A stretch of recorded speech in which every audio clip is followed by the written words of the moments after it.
ఇది ఎర్ర తోటకూర. మా ఇంట్లో ఆకుకూరలు ఈజీగా ఎలా పెంచానో చూపిస్తాను. ఇది ఎర్ర తోటకూర. దీనికి విత్తనాలు వేసాను.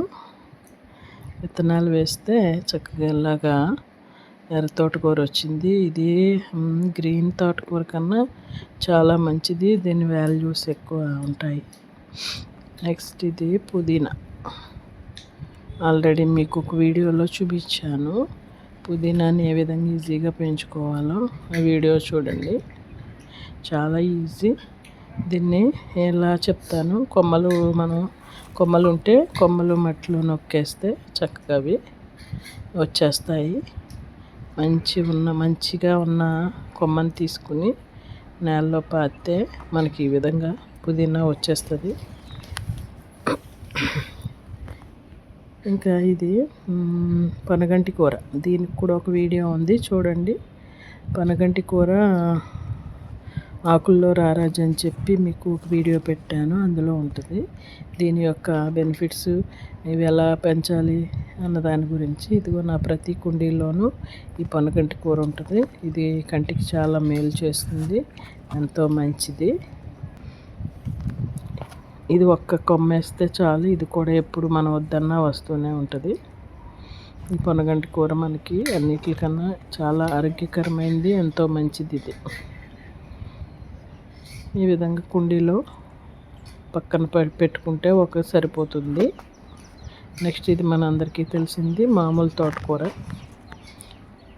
ఇది కూడా ఒక వీడియో విడిగా పెట్టాను. జస్ట్ అయిగా పైన పువ్వుని జల్లేస్తే అన్ని కుండీల్లోకి వచ్చేస్తుంది. ఇది చూడండి ఇలా వచ్చేస్తుంది.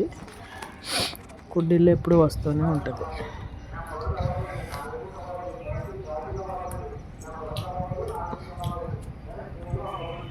నా ప్రతి కుండీలోనూ ఇది ఉంటుంది.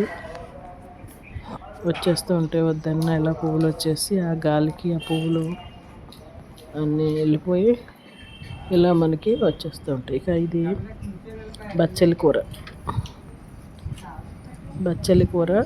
దీనికి మామూలు బచ్చలి, ఇది 2 రకాలు ఉంటాయి, తీగ బచ్చలి, మామూలు బచ్చలి. చూడండి, దీనికి మంచి లెవెండర్ కలర్ ఫ్లవర్స్ పూస్తాయి. ఇది బచ్చలి కూర. దీంట్లో బచ్చలి కూర మంచిది. ఇది తీగ బచ్చలి.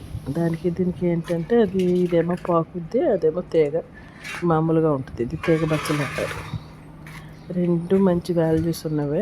ఇది కొత్తిమీర, ధనియాలు ఇలా జల్లేస్తే చక్కగా మనకి కొత్తిమీర వస్తుంది. ఎక్కువగా జల్లాలి, అప్పుడు ఇలాగా గుబురుగా వస్తుంది.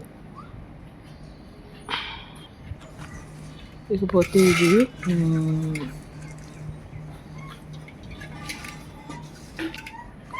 చుక్కకూర. ఇది కూడా విత్తనాలు జల్లాను. ఈజీగా అలా నేలలో విత్తనాలు జల్లితే వచ్చేస్తుంది. ఒకసారి వచ్చిందంటే మనం అస్తమానం దీన్ని క్రాప్ తీసుకోవచ్చు. దీన్ని పైన కట్ చేసేసుకొని వండేసుకుంటే మళ్ళీ ఆకులు వచ్చేస్తాయి. పైన అంతా కట్ చేసుకోవాలి. ఇలాగా మంచి ఆకుకూరలు విత్తనాలు జల్లుకుంటే అంతటా అవే వచ్చేస్తాయి. దీని పెద్ద కేరింగ్ కానీ మందులు కానీ ఏమీ అవసరం లేదు. ఈ విధంగా చిన్న కుండీల్లో ఆకుకూరలు ఈ విధంగా జల్లుకుంటే మనం ప్రతిరోజు అన్ని కూరల్లో కొంచెం జల్లుకోవచ్చు ఆకుకూరలు. Thank you. సబ్స్క్రైబ్ చేయండి.